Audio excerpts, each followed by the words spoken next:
This matchup within the JJK community, aside from Yuta vs Toji and Gojo vs Sukuna, is probably the most talked about, as these two are the next opponents for Sukuna if Gojo loses. But what if these two actually decided to duke it out, with Yuta fighting Kashimo instead of Ryu and Kashimo fighting Yuta instead of Hakari? For this fight, we will be looking at the character's stats and abilities to determine exactly who would win in the most realistic scenario. With me today, I have the GOAT Jaded, and he drops a bunch of JJK related videos on his channel, so if you like JJK, I recommend going over to his channel and subscribing. And with that aside, I hope you guys enjoy.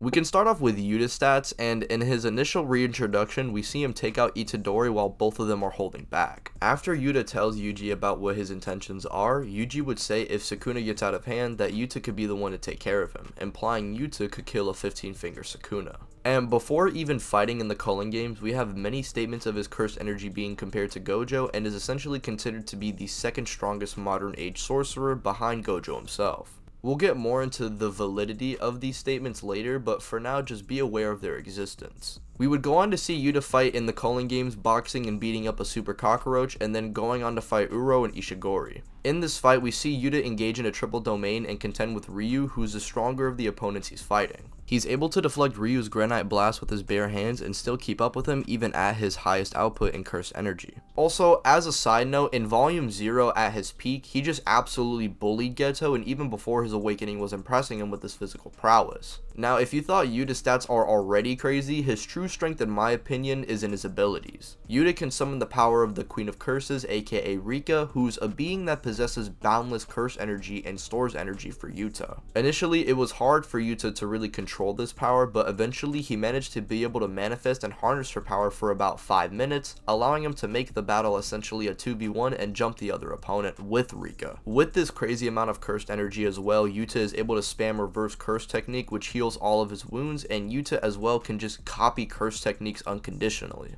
pretty much being on some Kakashi timing and being able to imitate the abilities that Inumaki can use, and even use the likes of Dai, which drains the user's life force. For this battle, we will not be giving him Thin Icebreaker, as obviously in this fight he wouldn't have that. So if you're gonna cry about that in the comments, then oh well, boohoo. So not only does Yuta have a reputation that's second to only Gojo, but his versatility along with some solid stats may be enough to put Kashimo down. And speaking of, we can now finally talk about the GOAT himself.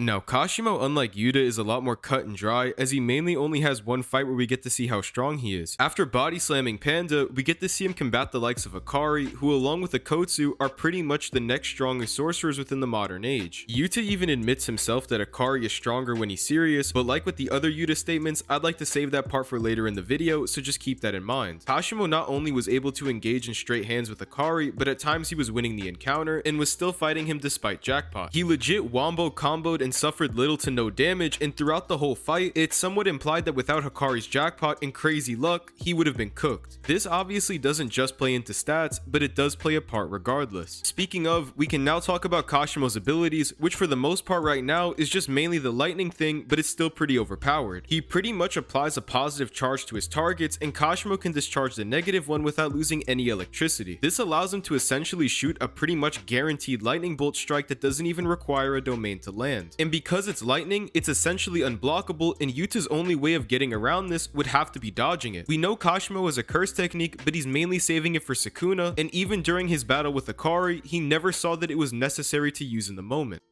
Now, let's talk about the contentious points. Firstly, I think a big factor when deciding this matchup is first deciding who wins between Hakari and Yuta. Yuta's statement of being the second most powerful in the modern age is more than likely not taking Hakari's Jackpot into account, as this was during the execution arc, and even after the statement was made, Yuta says that Hakari is stronger than him, with official translation saying that he's stronger when he's on a roll. We then see this confirmed in translations from the popularity polls describing the characters, with the Yuta one calling him the second strongest modern sorcerer, and then in that same poll, the Hakari one says that he's said to be stronger than Akotsu when he's on a roll. So base Yuta would be above base Hakari, but when Yuta uses Rika and Hakari uses Jackpot, Hakari should be stronger than Yuta by a little bit. And also, would Yuta's statement of being the second strongest really take into account Hakari at his full power, someone who's literally like not even a registered citizen within the jiu-jitsu world? Like, be serious, this man runs Fight Club.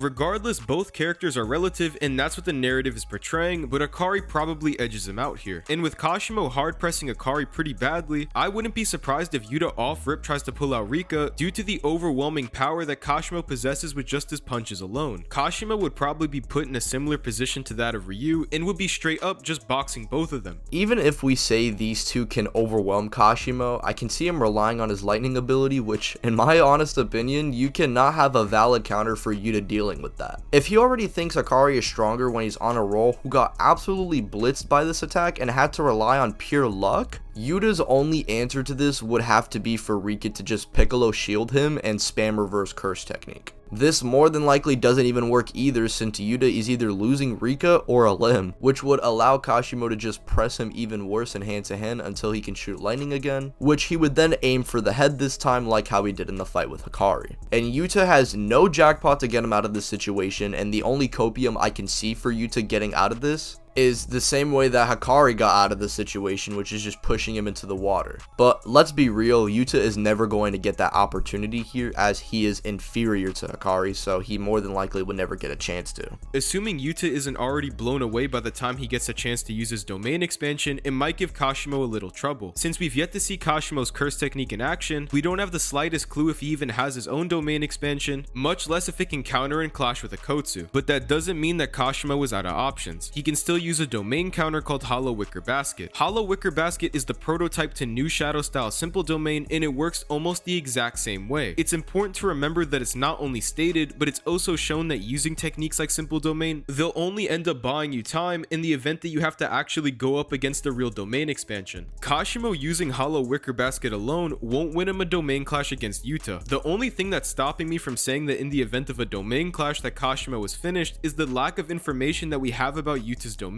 We've never seen the domain in a real fight or in much capacity at all, and we literally have no idea what will happen when Kashimo is trapped inside. In short, we just don't know enough about Yuta's domain to say for sure that he'd be able to take out Kashimo once the barrier closes. In conclusion, in terms of pure physical ability, Kashimo just overwhelms Yuta pretty badly, and with his lightning essentially being the fastest technique we've seen that isn't from Gojo or Sukuna, Yuta is cooked and has no real answer to it. Kashimo also, on top of all of this, still has an ability that he hasn't been forced to use to win, so for all we know, the gap could be even bigger between these two. With that being said though, if y'all want more JJK videos from me, let me know in the comments what I should talk about next, and until then, stay mad ladies and gentlemen.